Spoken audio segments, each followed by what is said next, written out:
Hey everyone, Dave Dubeau here with another episode of the Property Profits Real Estate Podcast. Today, zooming in with us, we've got Sharon Restrepo, who is a very experienced real estate entrepreneur. She's a broker, she's a trainer, she's an author, you name it. Sharon's doing it or has done it in real estate investing. How are you doing today, Sharon? I am doing great, Dave. How are you? Thanks so much for I'm, having me. I'm wonderful. I'm wonderful. I'm looking forward to our conversation. We're going to be taking a deep dive into wholesaling Sharon's way, why this is what you like to focus on and you like to show people how to do. But first of all, can you just very briefly tell us a little bit about how you got started in this whole crazy world of real estate investing? Sure, I would love to. So I'll try and keep it short and sweet. So about, oh gosh, a little over 25 years ago, I had met and married my high school sweetheart. He was determined to work for himself. He wanted to be a real estate investor. And I had grown up in a home where you take no risks, you save your money, on your mattress, and you work for somebody your whole life, and hopefully you can retire well. And so, the two didn't really sync. And my husband came up with this surefire way that we could, get into investing that appeased my, nervousness. And so he's talked me into taking the home we had purchased as newlyweds, as a pre-construction opportunity. So we had equity by the time we moved in and everything. And he says, let's sell this, take the equity and move into a fixer upper and just repeat that until we own our own home free and clear. This slow, long process, but hey, I could wrap my head around this, and it was, way less risk than I was trained not to take. And Right. so You like the idea, the free and clear idea, I'm sure. yeah. So, it was longer than anyone would want to do to jump into their, dream thing, but at least he got me to say yes.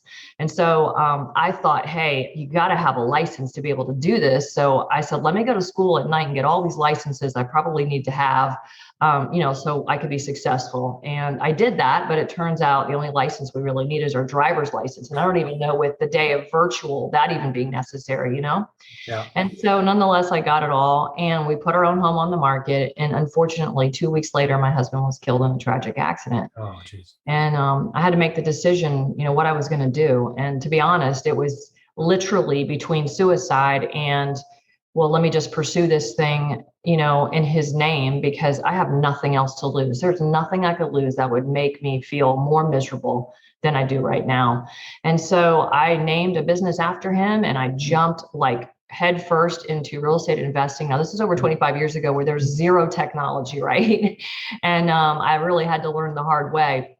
But I started fixing and flipping homes. I was buying from wholesalers. I found that was the easiest thing to do. I didn't really understand what they did, but I did see their profits. And many times they earned the same thing I earned after I spent 3 months owning the thing, taking all the risk, spending all the time and money, and babysitting the house and the crew and everything, right? So imagine, like I said, this 25 years ago. So you're really out and about doing this as a hands-on job, even if all you're doing is saying, put that here, So I did get very involved in a lot of peel and stick vinyl tile back then.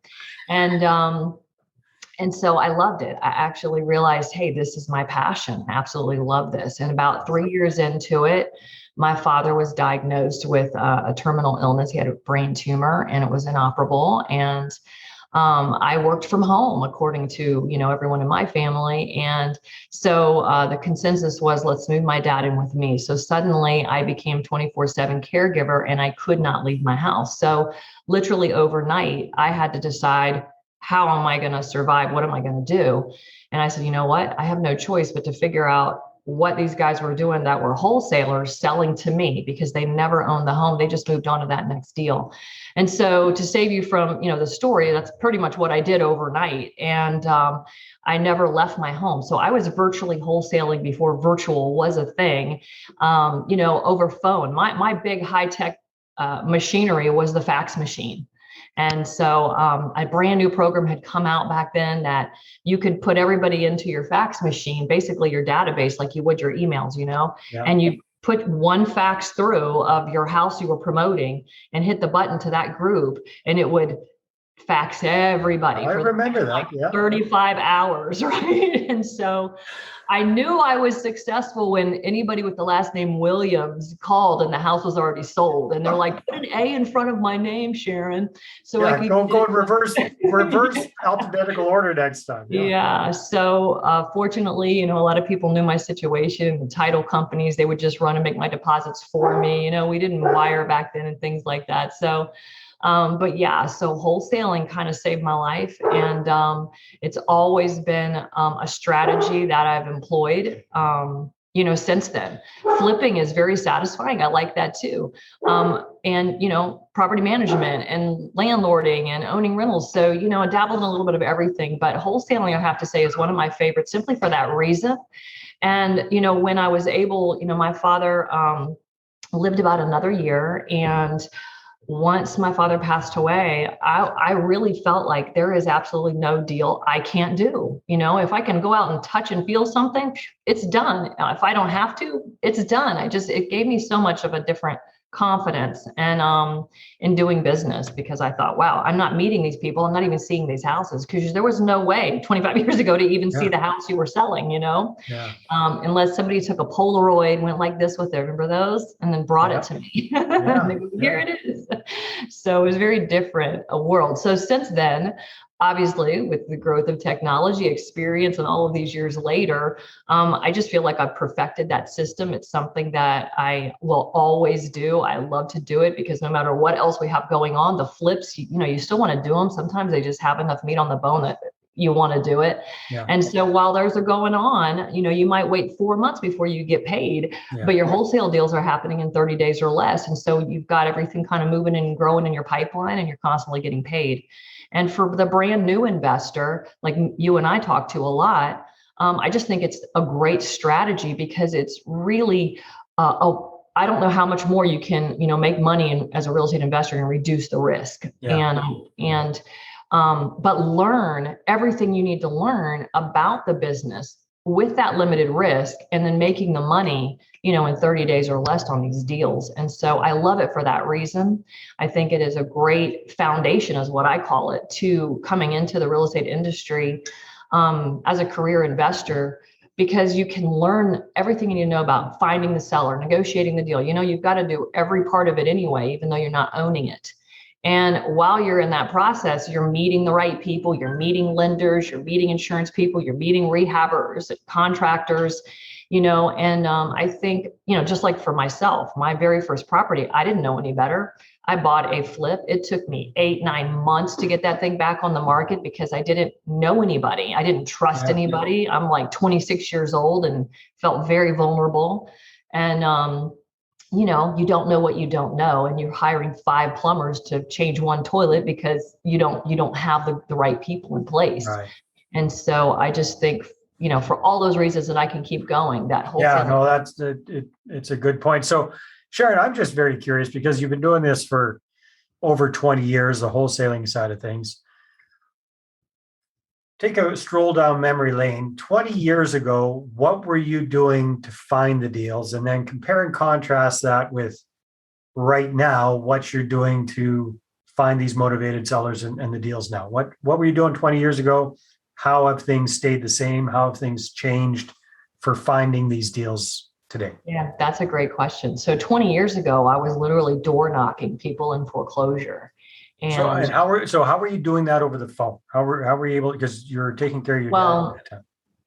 This was after my father passed away. Okay, so while you were at home doing it virtually, right, with the fax machine, how were you doing it then? Okay, so this is what I'd done. I was big on networking, because when you don't have Zoom, you go out and you meet people in person, right? So I went to all the real estate investor network meetings that we have today still, and I just had tons of business cards. So I literally sat down with all those business cards, and I started calling everybody. You a buyer? You a seller? Do I even need to know you? So I had my piles, right? So if they said I'm a buyer, then I added them to my fax list. And if they said I'm a seller, I would ask if I could JV their property with them if I brought a buyer. And the answer was 99.9% absolutely. And that's how I, legally became a part of that deal. I got my real estate license, like I had said. So I'm a big believer in having your real estate license. I think licensed investors make more money.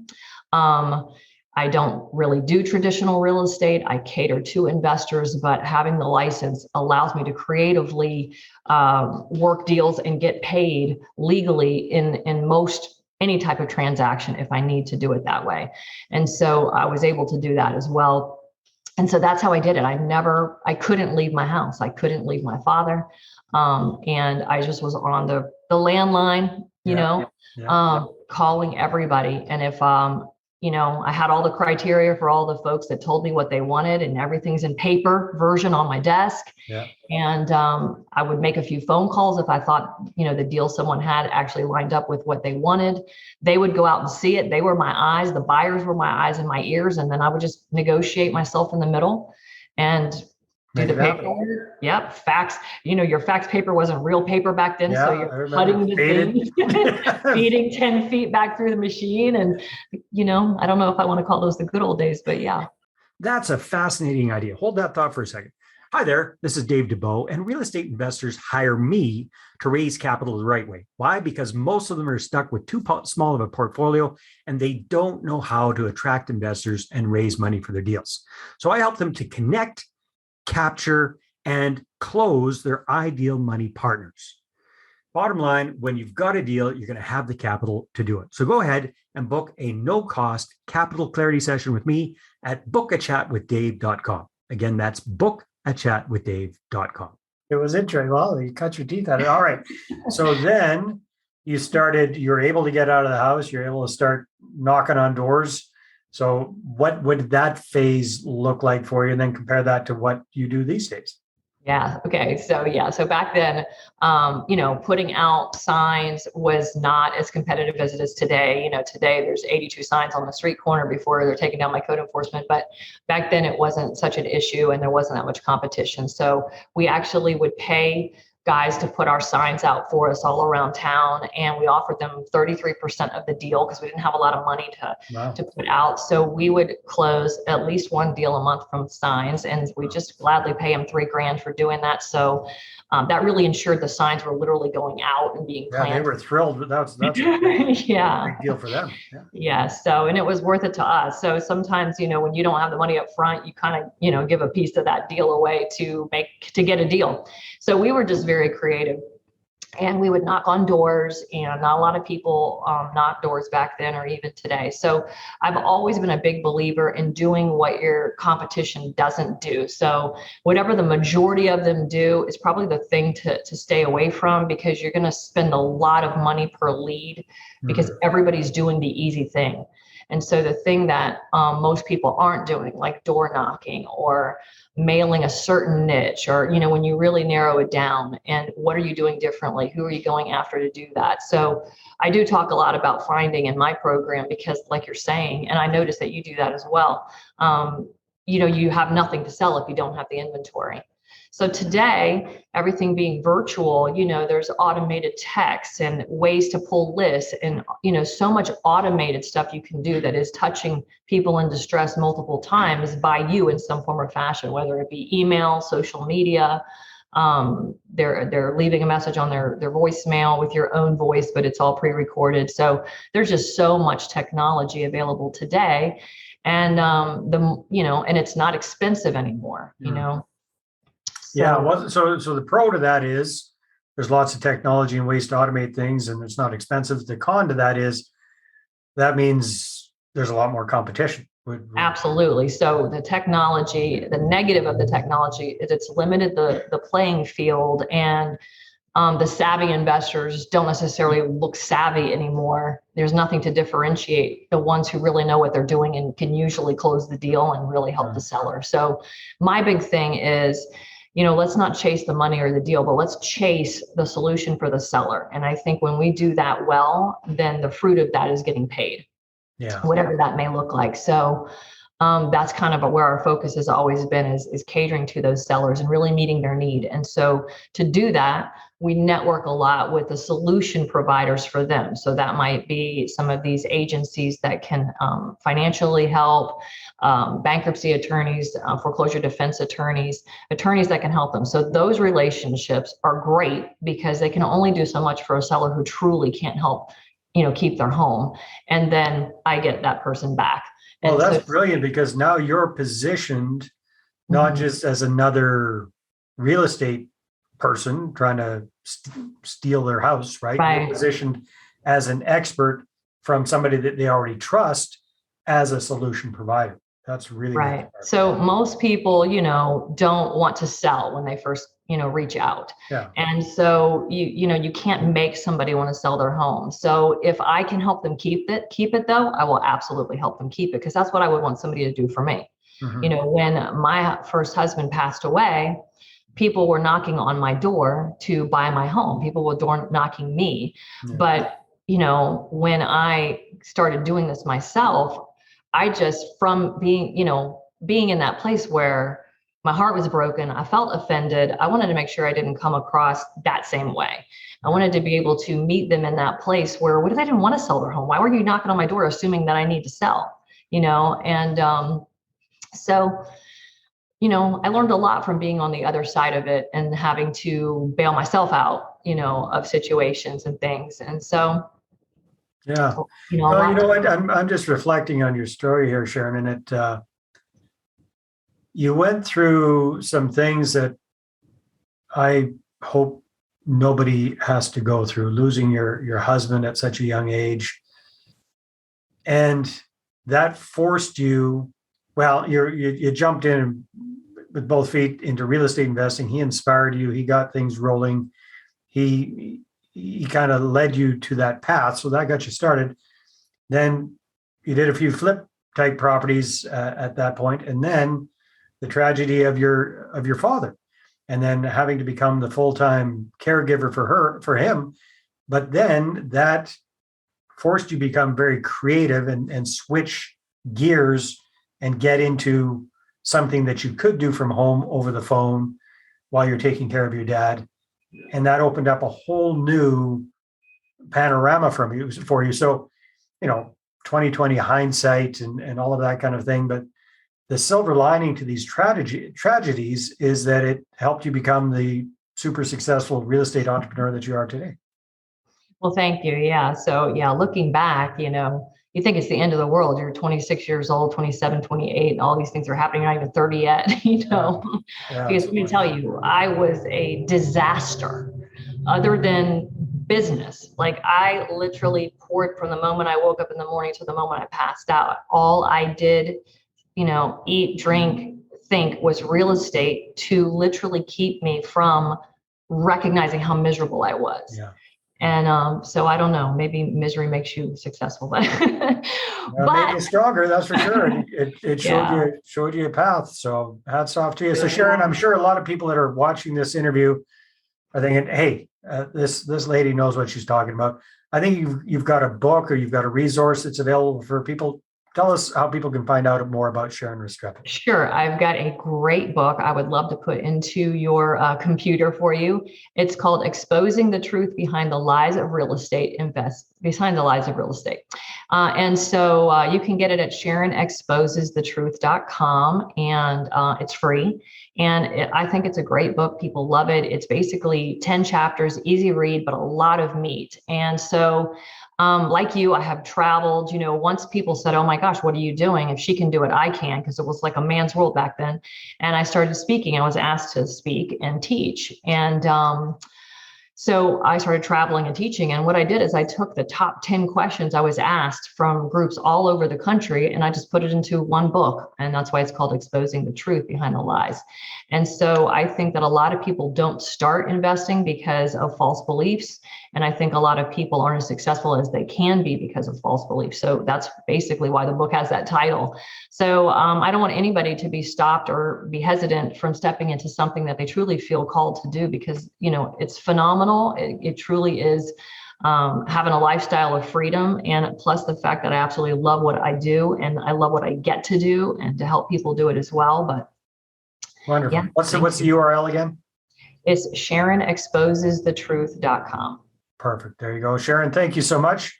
This has been a wonderful interview. I really appreciate your input. Well, thank you for having me. Appreciate it. My pleasure. All right, everybody.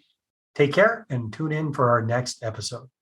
Well, hey there. Thanks for tuning into the Property Profits podcast. If you like this episode, that's great. Please go ahead and subscribe on iTunes. Give us a good review. That'd be awesome. I appreciate that. And if you're looking to attract investors and raise capital for your deals, then I'm going to invite you to get a complimentary copy of my newest book, right back there. There it is. The Money Partner Formula. You can get a PDF version at investorattractionbook.com. Again, investorattractionbook.com. Take care.